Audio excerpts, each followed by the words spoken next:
Bismillahirrahmanirrahim. Dear viewers, Assalamu alaikum. I'm your host Faisal Raza Khan and you are watching Foresight. Viewers, International Monetary Fund's team for review of the extended fund facility of $7 billion for Pakistan is due to arrive next month in February or early March. Now, government is vigorous to pursue IMF reforms agenda with tightened fiscal and monetary policy, and that's why the macroeconomic indicators showing encouraging signs. As inflation gone down to at least 4.1%, rupee appreciates to 1.2%, Pakistan Stock Exchange breaking all records and historically surged 84% in 2024 last year.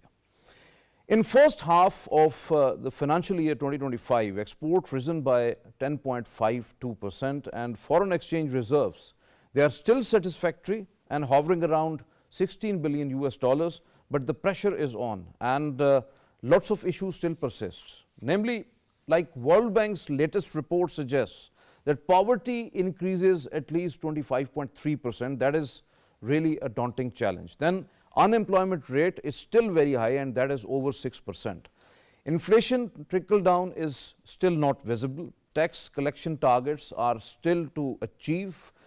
Energy sector, crucial reforms are on, but the circular debt and that is creating a problem. And imports and debt servicing pressure is still there on reserves, and Pakistan has to pay at least 26.1 billion US dollars this year.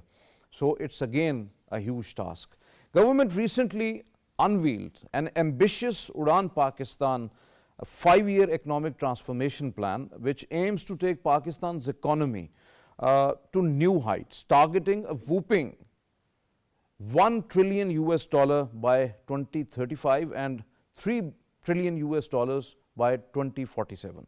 But what does it take to achieve this ambitious vision? How Pakistan will achieve its real-time economic objectives, and how Pakistan turn around its economy? These are the real questions. And to get answers of these questions, we have in our studios Dr. Usman Chohan. He is the advisor on economic affairs to the president of Center for Aerospace and Security Studies, CAS. Most welcome to you, Doctor. Thank you very much for your presence. And with him, Dr. Neelam Nigar, she is the senior economist. Most welcome to you, Dr. Sahaba. Thank you very much. And online joining us, Dr. Aima Mehdi. She is a senior economist and she is joining us from United Kingdom. Most welcome to you, Dr. Sahaba. Thank you very much for your presence online. My first question to you, Dr. Chohan, that what about Uraan Pakistan? That is the 5 years economic transformation plan just unveiled by the government. It's an ambitious plan to take Pakistan's economy to $1 trillion at least till 2035 and subsequently to $3 trillion by 2047 by focusing particularly on exports, the e-Pakistan, then environment, energy equity and empowerment. While specific focus on information technology, agriculture, manufacturing, mines and minerals, manpower and blue economy to rebrand overall the made in Pakistan. So how do you see that, how does the government will be able to achieve such an ambitious plan? Thank you for having me on your show. It's a pleasure. My esteemed colleague also, it's a pleasure.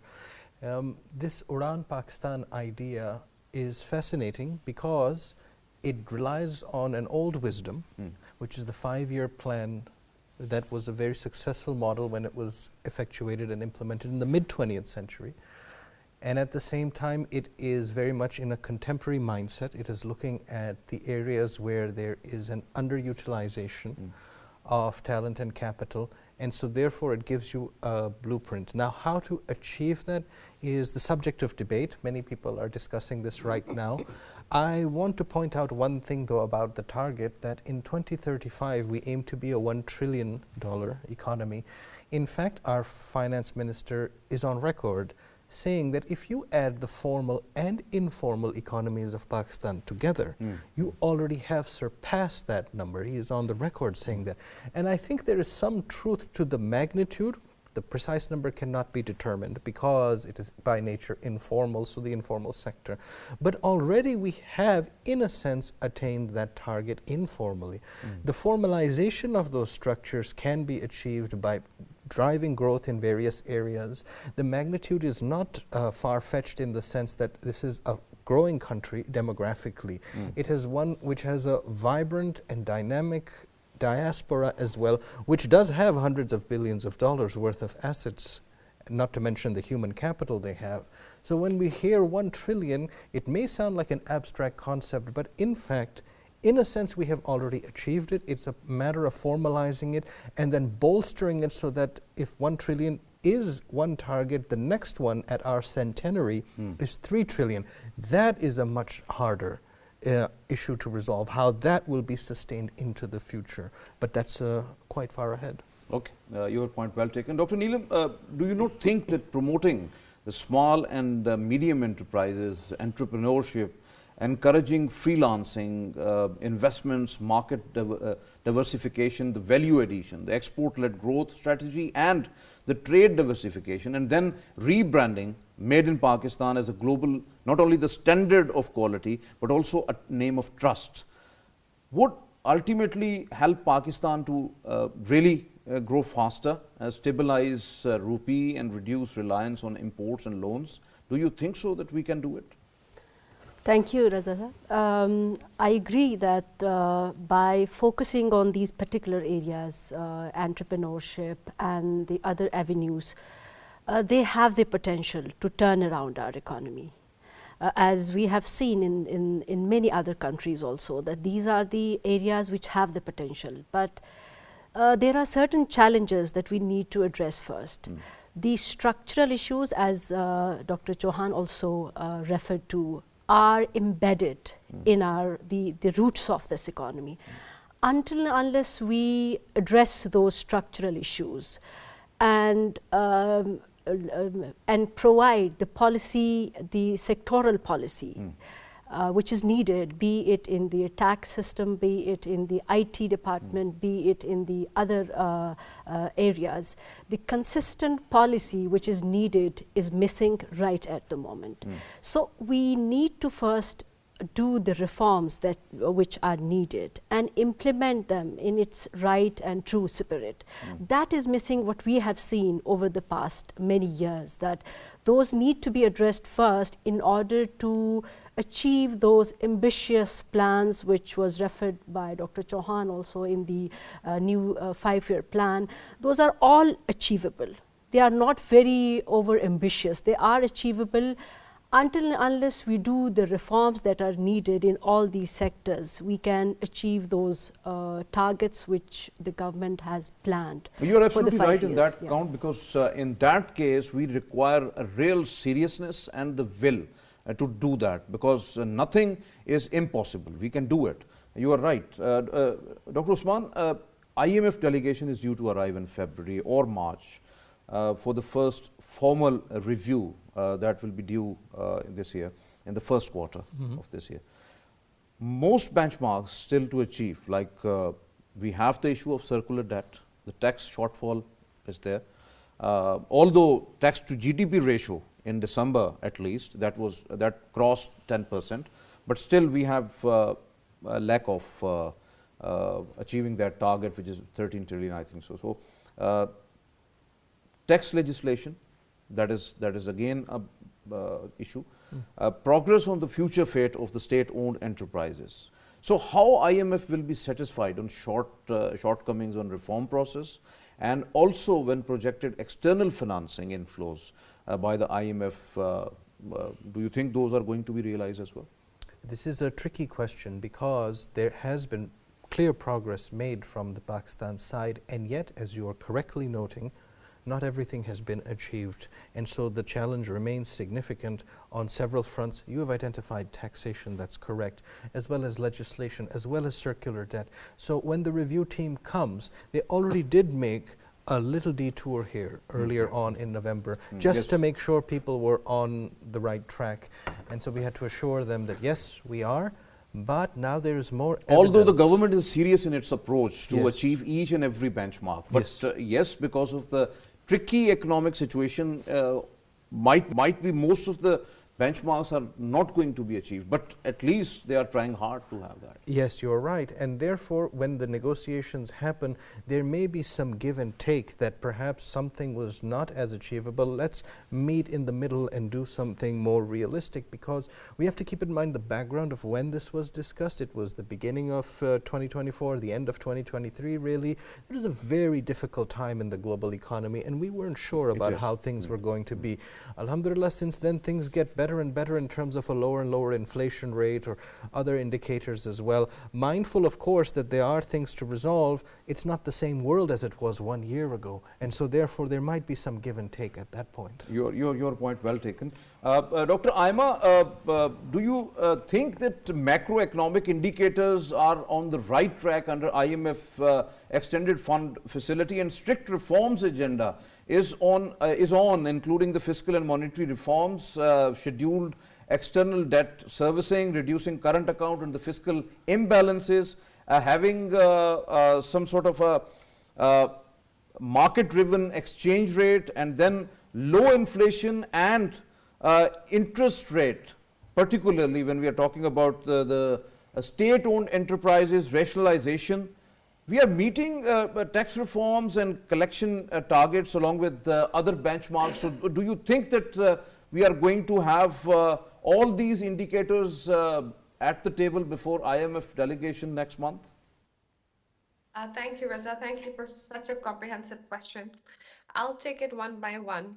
So beginning with what IMF had set for us, so we're clearly sure of what our revenue target was. So we're at least 3.5% short of the revenue target. Even with the more stringent and strict policies, we've still fallen short in November and so far in December. So that's going to be one thing that is really concerning for the current government and the way we put forward all the extended fund facilities. However, in order to rebalance and ensure that we have enough of this revenue generation, we need to increase our tax base. So that has been a consistent issue for our government and for our premiership, how to increase the tax base, because we cannot continue with taxing the salary class. So that has been in discussion, and increasing the tax base, if it's in terms of land ownership, if it's in terms of property taxes, etc., and the way FPR operates. I just read in news today, this morning, that FPR is going to have cameras with the sugar mills.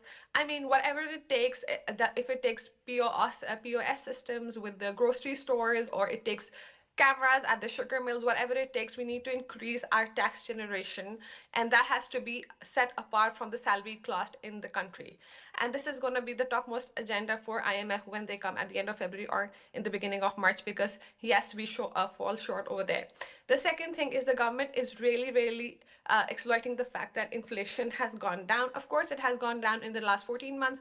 Worldwide, globally, and for Pakistan, of course, it's come down to 4.1%. If I look at the past 12, 16, 18-month forecast, there's a slight chance that there will be an increase of inflation between 0.7 to 1%, but that's perfectly fine. The inflation for the first 6 months for Pakistan will still be quite below, like 6%, 5%. It's going to be in a very safe region, which is a very good sign for the government. If they want to make plans on reducing the interest rate a little bit, that's fine, but they cannot aggressively reduce the interest rate, because then if we continue doing the monetary easing, which is reduction in the interest rate, then inflation can hike up, because that's an economic phenomena.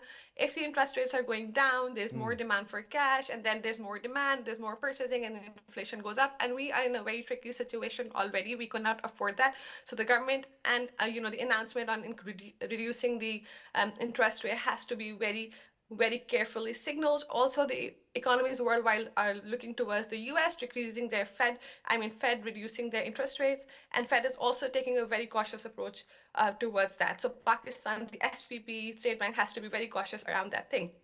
And the other thing about the reserves, sure, our reserves have gone up because the remittances have been on a record high around 35, 36%, but okay, fine, we had those remittances, we've built our reserve. I wouldn't count them at 16 billion. I will still count them at 12, 13 billion dollars because we have a few of those reserve amounts coming in from the Saudi Arabia, etc. However, month on month for November and December, our reserves have gone down by 0.7 billion, which we have to be cautious about, because the only thing that I can see in historically in the financial markets and how our reserves work is we have a very aggressive imports policy. So we keep importing stuff, and that is when we're paying in dollars and our reserves completely crash down, and then we go back to IMF. So if we are accountable for how we spend our reserves and how much imports we allow in the country, we are in a very safe position. Definitely, Coming you are, towards yes, definitely, you are absolutely right on that approach. But Dr. Chohan,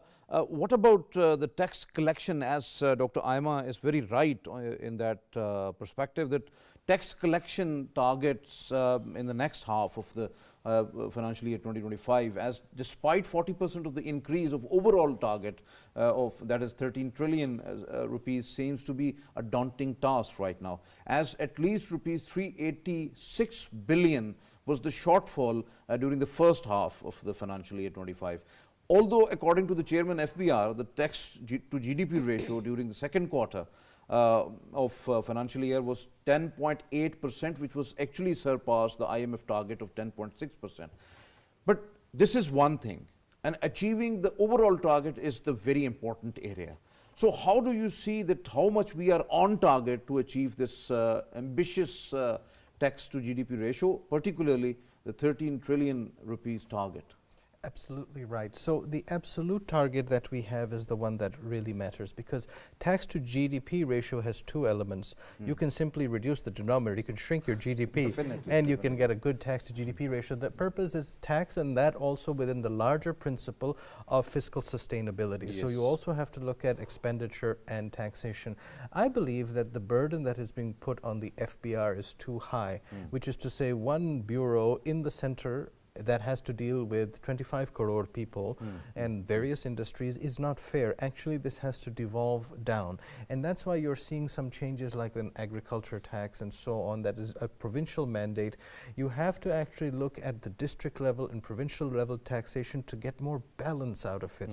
There's only so much that they can squeeze you, me, Dr. Saiba, the salaried class, before it's just not worth it to work at all. And so there is that Laffer curve concept where if you tax too much, you'll actually get less tax out of them. Obviously. And this balance striking can only be done while the machinery works down to the very grassroots and does a fair deal for everyone, while also not spending more than it needs to have fiscal harmony, more so than purely taxation. Definitely, although the government has already tightened the fiscal and monetary policy, but it is very important to curtail expenditures, the government expenditures. That is very important. I have a question on that as well. Dr. Neelam, as Dr. Chohan said, that what to have about FBR, the Federal Board of Revenue, the digitization process.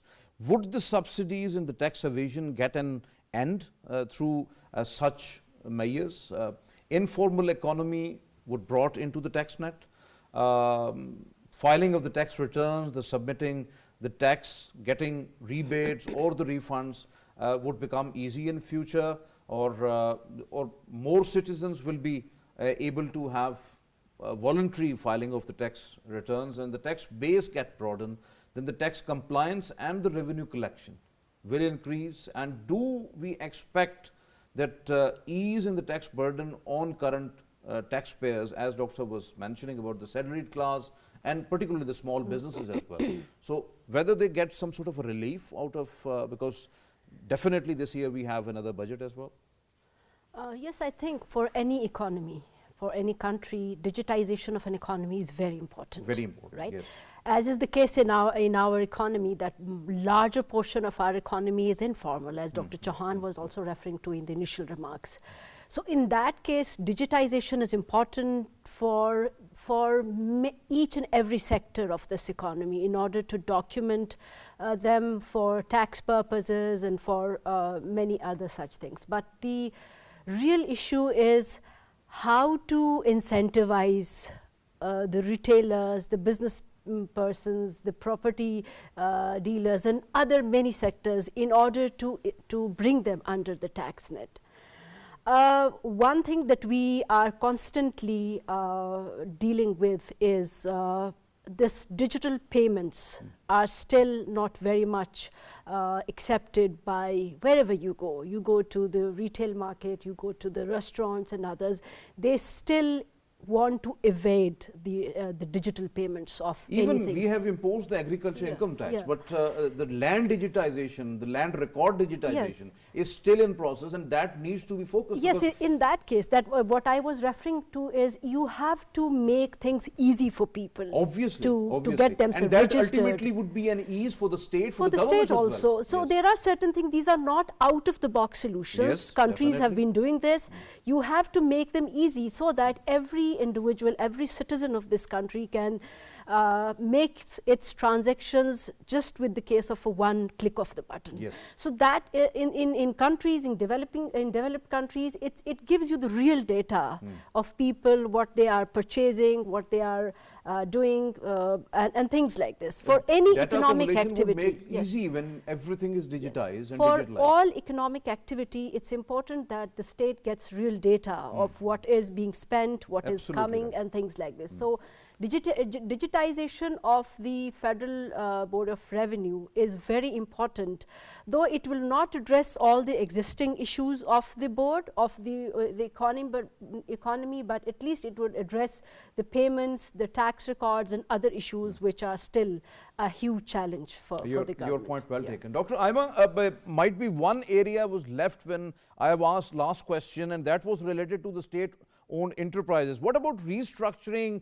rationalization or privatization of the state-owned enterprises, their self-sustainability and the work plans for the capital management, the debt servicing, improving efficiencies in the performance as once again during the first 6 months of the financial year 2025, rupees 436 billion support extended to the state-owned enterprises. It's a huge amount, and bringing total losses since 2014 till now is at least 5.9 trillion rupees. So how do you see this huge burden upon the exchequer, particularly in the form of state-owned enterprises? Again, a very interesting question, and I did want to touch upon it before as well. So the thing is, nationalization and privatization, two things work hand in hand, and they work on globally, and they've worked really well in economies like UK, in very good central European economies. It's worked really well. So privatization is not something that we should hinder. It's not something that's bad. The issue with Pakistan is, like, for example, if I talk about PIA, nobody wants to buy it because it's in such a fragile situation. Also, the way it's been turned into PIA and PIA holdings, and the way the fixed tangible assets have been transferred to another holding company, that has been the main issue in how it has been privatized. Right now, the current CEO has had some routes activated, and they're trying to increase the fleet, which is a good sign. And if it is now privatized, it's going to give us good benefit, and I think they must be privatized because it's just like a deadlock for the government, and it's just an extra expenditure. The other very important thing for the government is how the oil refineries work. We import more oil from Iran and other countries, which again is not a bad thing. If that's how the economies of scale work, fine, we import it. But the way our own oil refineries in Karachi, the Attock oil refinery in Rawalpindi, these refineries are not even working to 50% of their capacity, and they're just like they're like in an old state. They're not state of the art. But if we improve these and invest in the technology that's used in these state-owned enterprises, I think we can really enhance our economic activity. Because right now, if you see globally, all economies are looking towards economic growth, and there's going to be a surge in oil demand. And if oil demand rises and price oil per barrel 2 or 3 days has hit the highest in the last 2 months. So if oil keeps going up, then the inflation impact that we are really benefiting from in Pakistan is going to be reversed. Definitely, globally, you are absolutely right, So because refined oil and its products are third and fourth important commodity which we are actually exporting from Pakistan right now, because the oil demand in Pakistan gone down, so we have a little leverage to just export these commodities as well. You're absolutely right on that Yes. approach, really. So, So these are the things. So yeah, so in terms of state-owned enterprises, the third thing that I would narrowly like to touch is like how we're trying to outsource the operations of Islamabad International Airport. The Turkish company has given us an offer which is well below the threshold. So yes, this is not the way things are privatized. If we invest a little bit to remodel and reface these definitely. enterprises, This is the very we can important reap a point. big But benefit. this is privatization is not the only case that we just have to privatize just for the sake of privatization. But we have the options of remodeling, restructuring, change in management, rationalization, and all others. There are lots of other models available, so we can avail those models as well if we want to have efficiency of these state-owned enterprises. Dr. Usman, although the deposits from the Kingdom of Saudi Arabia, then the United Arab Emirates and China, then record remittances over 3 billion US dollars, which were increased, and export growth at least 12.2%, or we can see $31.4 billion as compared to the last financial year. First half gained at least $16 billion of exports, so has contributed a lot to the reserves, no doubt about that. But still, these reserves are hovering around $16 billion or a little bit more or less. So, although it's improved from at least when we started in 1st January 2024, that was $12.5 billion that time. But ongoing pressure driven by particularly the external debt repayments, like in financial year 2025, this half, and then over the year, Pakistan has to pay at least $26.1 billion. It's a whooping amount, and increasing imports. No doubt that most of the imports are necessary for your different economic circles to go on. But obviously the imports are rising now. So cautiously, these two areas actually burdening the foreign exchange reserves. So what do you say that how we have to be more proactive in that sense to accumulate more reserves for Pakistan to have more flexible muscles in economy? Absolutely. There is no inherent barrier to us exporting more. There's no reason why we shouldn't be exporting more so long as we have quality assurance and market research. Because you can't cut down your imports too far. First of all, imports form part of the value chain for exports. You do need some components because you don't make 100% of the exported final product. The second is that you do need some imports for your fiscal side because you have a twin deficit issue. When you import, you tax that. So having more imports actually strengthens your fiscal part because you tax. So there's a harmony to find between fiscal and current account as well. Remittances have helped to bolster things. Either you can export more people, metaphorically speaking, because they remit more, but also look for other markets because the global system and the global attitude towards trade is very different now than it was even 5 or 10 years ago. Because you have now this tariff regime that's coming in America. Our main importing country, counterparty, is the United States. They're going to raise tariffs that the Americans will pay. So there will be inflationary issues. You have to look for other markets now where you can fit in. So there's no barrier on exports, but you do need to have more imports because of your fiscal side and the value chain system. Yes. So this harmony we have to find. Definitely, your point well taken, Dr. Neelam. We have energy generation through imported fuels, and then rapid transmission grid, then the distribution losses and electricity theft as well, the issues in power and gas revenue collection as well. We have lots of issues on that front. A heavy independent power producer contracts, then capacity payments, then power sector circular debt, which is attached with the capacity payment there, now reached at least 2.4 trillion, and that is increasing with the time. Although the threshold was 2.31 trillion, that was the benchmark in 2024. So alternate energy integration is still there.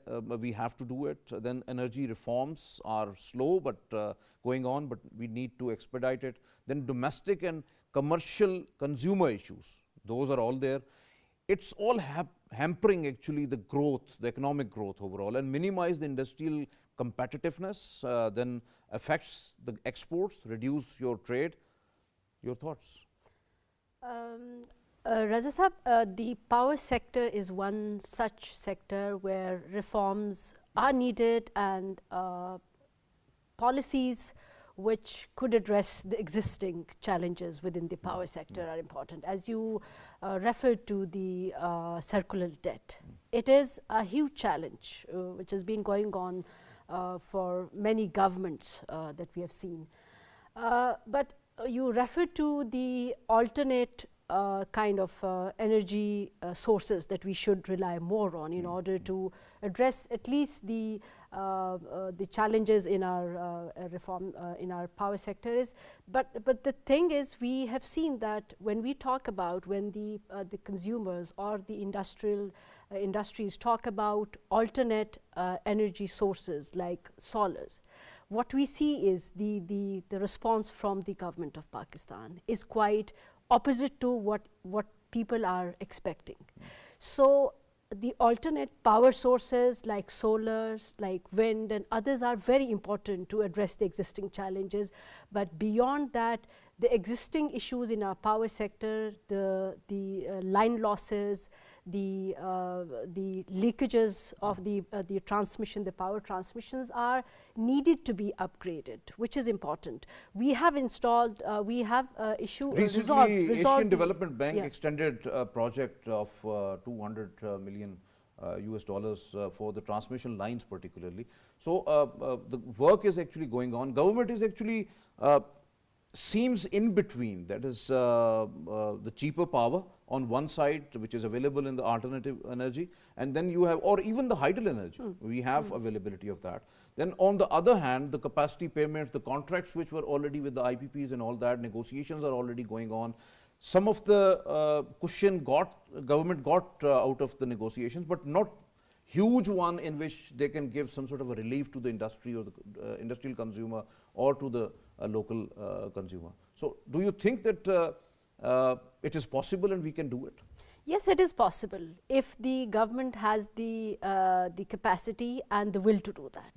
That basically is the issue, that if the government formulates the right policies and creates a fiscal space, particularly, which is very important at this point in time, that the government is dealing with a huge fiscal space, issue of fiscal space. So I think that can be manageable as long as the government is committed in doing the needed reforms, which is important in the energy reforms sector. You are talking about. Absolutely right. Dr. Aima, after 22 years, Pakistan Stock Exchange remained historical with at least 84% gain in 2024.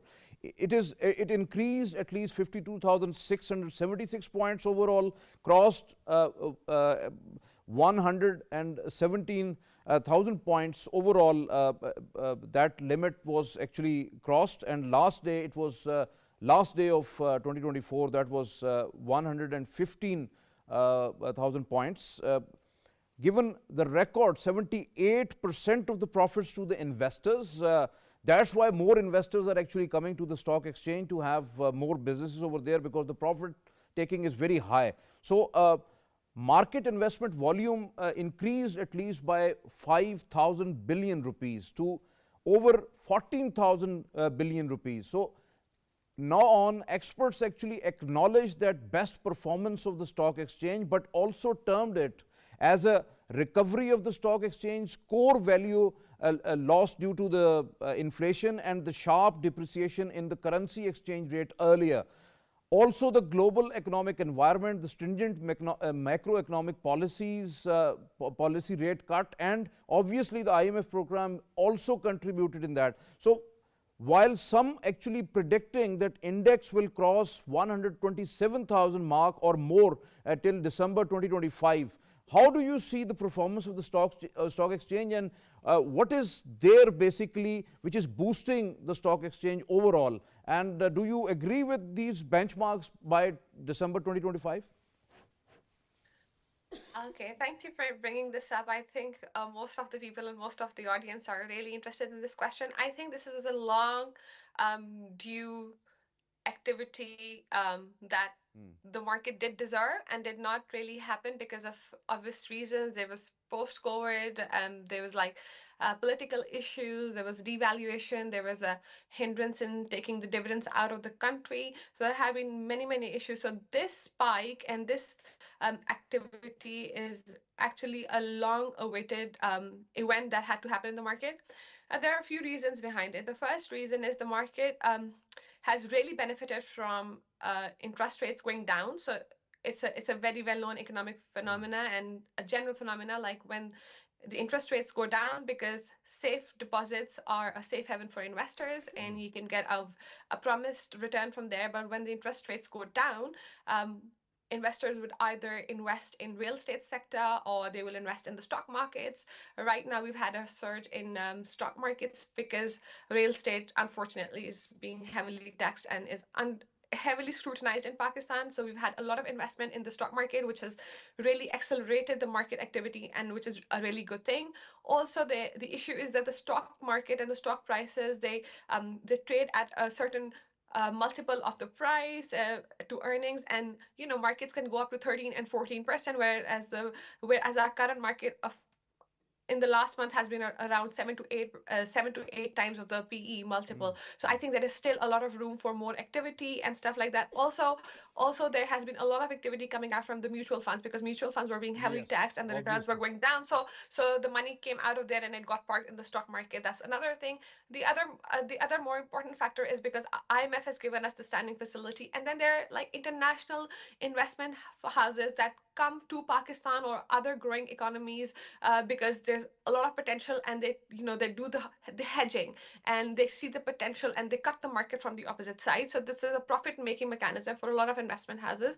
So they come and they park their money. That's why most of the investors wants to get more profits out of the those performing markets, and as the Pakistan Stock Exchange is actually performing well, so most of the investors are straight away coming towards, and that is a very important point, that real estate.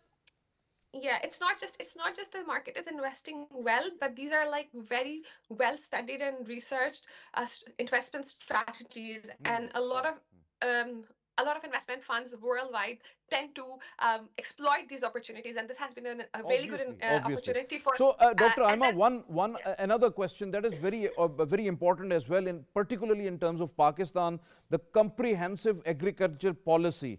As the production cost, the water rate and the power tariffs going up, and the rates of various crops actually going down. So weather patterns are also threatening the climate change and all others, the crop yield. Then we have the agri tax imposed, and the pesticides and fertilizers cost is actually escalating. The substandard seed is creating a lot of problem for the farmers as well. And due to the last year no procurement policy, which is obvious, which is very right in a free market economy, but this year the wheat sowing has been 30% less. Most of the experts say that it would be 30% less than last year.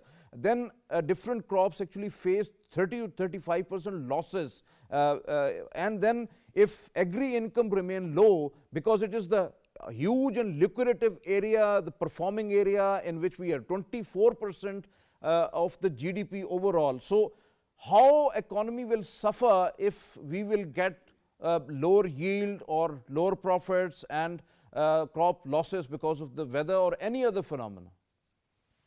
So this is a very interesting point that you raised. If you read the World Food Programme report published in September 2024, you'll see that Pakistan is facing security of food supply as a country, because it's the 5th largest population in the world, and we as 5th largest population don't produce enough wheat to feed our people. And we've had like severe weather impact in the country. We are facing drought. A lot of our agricultural land has been destroyed because of the industrial waste that we did not take care of in time. So there's a huge issue in how we supply enough food, especially in terms of wheat crop in the country. We used to be one of the biggest wheat exporters in the world, and now we've come to a situation where we don't have enough wheat to feed our own people, unfortunately. The thing is, we need drastic measures around it. I think there was a lot lot of talk about how to tax agriculture, and instead of taxing the people who own the agricultural land, somehow the government started to tax the farmers and the producers of wheat, which is why we've now got into a situation where we don't have enough wheat.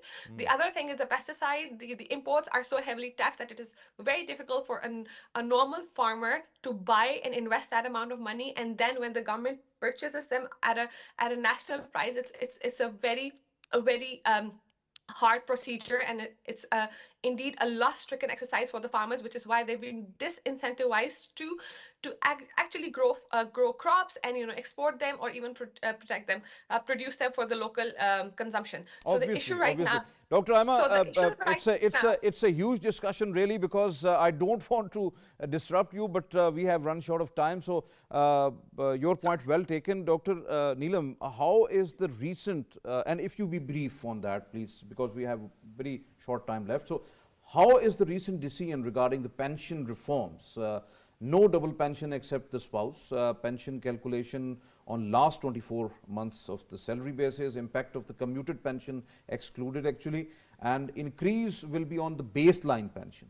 So as after the debt servicing, the defense and development, the pension is actually the fourth largest expenditure in the budget.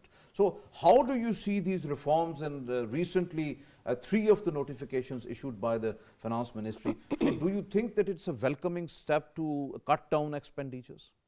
I'll not go, Raza Saab, into the details of how and what it will go on. It is basically a reform in the pension payment methodology, which was long due, yes, to rationalize the overall pension system in the country. But I would look at it from a welfare point of view, that how this reform is going to, though it will help the government in bringing the reform and creating a fiscal space for the government, as you mentioned, is the fourth largest expenditure that the government is bearing. But on individual level, on the people, the retirees who are basically banking upon their retirement, who have the retirement plans and who have who look up to this lump sum amount, on that it is going to have a huge. It's going to have a huge impact on that. Definitely, you are absolutely right. So in that case, until and unless the government provide an alternative welfare program for these retirees. But out of the budget, it's more than 1 trillion rupees, so which in is that allocated case, to the the government pension. needs to create, and it is increasing by 24% every year. Yes, so it's important that those welfare programs are to be placed much before. But I think so in these reform things. process, this pension reform process, government has taken care of most of the people in the welfare term as well. Definitely the spouses particularly who can draw the double pension, but not those who are actually getting double or triple pensions even. Yeah, in that so case it's fine. But definitely. Overall, creating a system where the people, once they get retired, would be in a position to have a subsidized services in terms of health, in terms of other housing facilities. Definitely, That's you are right. Dr. Usman, very brief, very brief. When subsidies get removed, the direct taxes imposed on the disposable income, like the salaried class and the small businesses, and indirect taxes as well. So it's kind of a double or triple taxation you have. Despite of 4.1% of the inflation, the commodity prices are still high. Then income getting low. The unemployment rate is more than 6%, and other factors actually squeezing the purchasing power of a common citizen. World Bank report says that poverty risen by 25.3% in 2024 and 7% rise from the last 2023 year. Means 13 million people more fallen into the poverty. So how the citizens get relief? What the government wants to give actually? Yes, this is a broad-based international problem of the new poor. For many people, it's their first experience of poverty because many gains have been erased of the last 20 years because of this inflation crisis around the world. Pakistan's 13 million is not that large compared to the total mass of new poor in the world, but it is going to be very traumatic for them. And this also tells you that inflation coming down doesn't translate into cost of living becoming easier.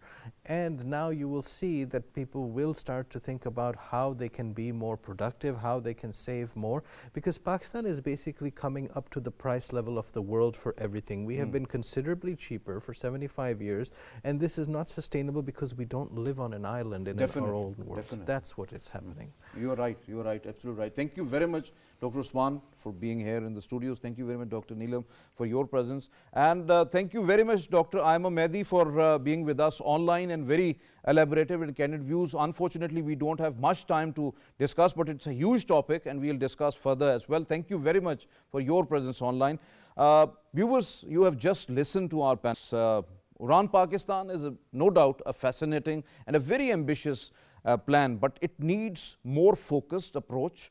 It needs to be to have rigorous reforms and also the facilitation for the investors as well, and encouraging the talent which Pakistan has and giving them opportunity for the entrepreneurship and all that and empowerment. So we can achieve it. 1 trillion rupees mark of the economy, we can achieve it by 2025, even earlier. But we also can achieve by 2047 the 3 trillion mark as well. But that needs the structural issues as well, because we have to address those, the tax, the information technology, the energy reforms, the water reforms, agriculture reforms and all others. Then government is eager to achieve the IMF reform agenda. That is very important, as IMF delegation is going to arrive next month or in early March. So the tax collection target must have to be achieved. It's a must achieve thing. Then also the digitalization is very vital if we want to enhance our tax base beyond 13%, and we can go beyond that. But we need realization and the real-time tax reforms, and particularly the digitalization and also the state-owned enterprises, because remodeling, restructuring, the change of management or rationalization or ultimately the privatization would be a great option for us. Then of course the Pakistan Stock Exchange is going to perform vigorously this year 2025 as well, but we need to open up the real estate sector as well, in which we can earn a lot of foreign direct investment into, and particularly when we are talking about translating the inflation, translating it to ease of cost of living for the common man, ease in the cost of doing business as well. So I think so in that case there would be a win-win situation for Pakistan, particularly when there would be facilitation for industry regarding power. Then we have diversification of our products, the value addition, and particularly the export-led growth, and then the trade diversification as well. This is all from today's Foresight. It's time to sign off. Allah Hafiz Nasir.